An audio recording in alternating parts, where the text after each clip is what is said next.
Hello.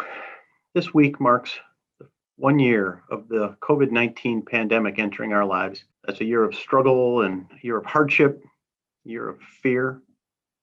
And yet, at Wellspring, we also mark this year of one of seeing the best of people, the best that humans can offer to other humans in distress. And so it seemed like a good time for me to take a few moments and just reflect a little bit. But before I do, I just want to note that for those of you who have sort of been on this journey with us and been part of these Friday updates that we had been doing on a regular basis and then have tapered off a bit for various reasons as things changed. But you'll note that normally, my friend and colleague Sean DeFore is right here with me to provide these updates and to be a part of this conversation. And sadly, but happily for him, but sadly for us, Sean has moved on from Wellspring and has become the CEO of an incredibly important nonprofit in Detroit, Southwest Solutions. And so Sean was destined to lead important work, and we know that he's left us to follow God's call on his life. And so we celebrate that, miss him, but just wanted to start by acknowledging that I'll be just providing this update on my own today. And so as I reflect on this past year, of course, it's hard not to think about that it was in fact a year ago today, as I record this on March 12th, that the initial executive order came out ordering the lockdown of healthcare facilities, skilled nursing, assisted living, all the things that we've been dealing with since then.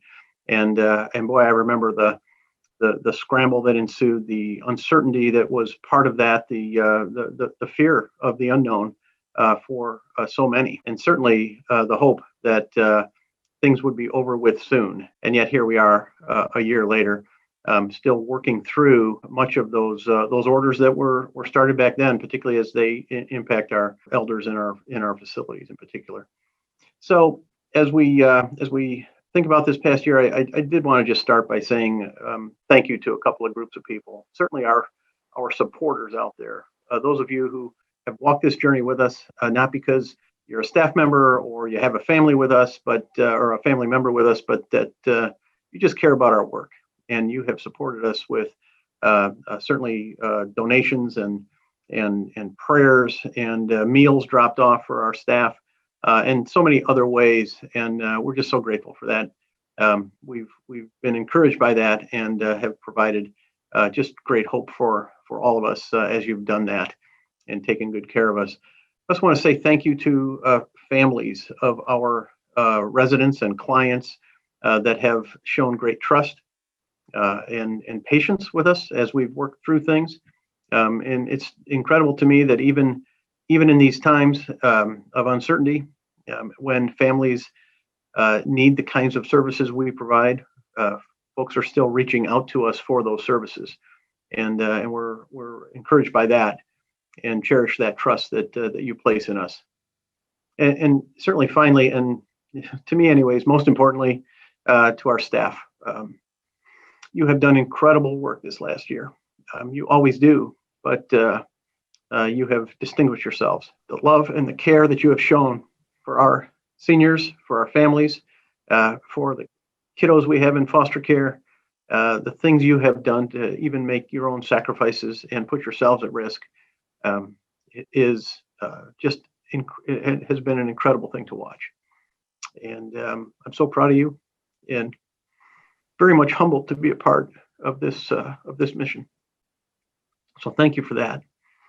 And I remember those early days when we were just trying to figure it all out. And one of the things we decided to do as an organization back then was to try to replace the fear and despair with hope. We tried to lead positively through everything we did, everything we tried to communicate, and we hope that came across, because that's who we are at Wellspring. We're about hope. We always have been, and we always will be. And so as we mark this year, we know that we have work to do yet. And part of that hope still remains for our families and their loved ones in our skilled nursing and assisted living facilities to be fully reunited. Right now, we've had some opening up of visitation. We've been advocating for that this past week. The CDC in Washington and the Centers for Medicare and Medicaid Services came up with new guidelines that would allow families to have what I'll call real visits again, hugs and the ability to be close again together. We all need that. I can't imagine going a year without a hug from my wife or kids, and yet that's what we've asked the frailest among us to do. And so what we need now is for the state of Michigan to adopt those guidelines as they've been published by the federal government and allow us to implement them quickly. And so that has not been done yet. And so we need to keep our voices raised about that, and would invite you to visit our website, Give Seniors a Say. If you just Google that, you will get there, Give Seniors a Say.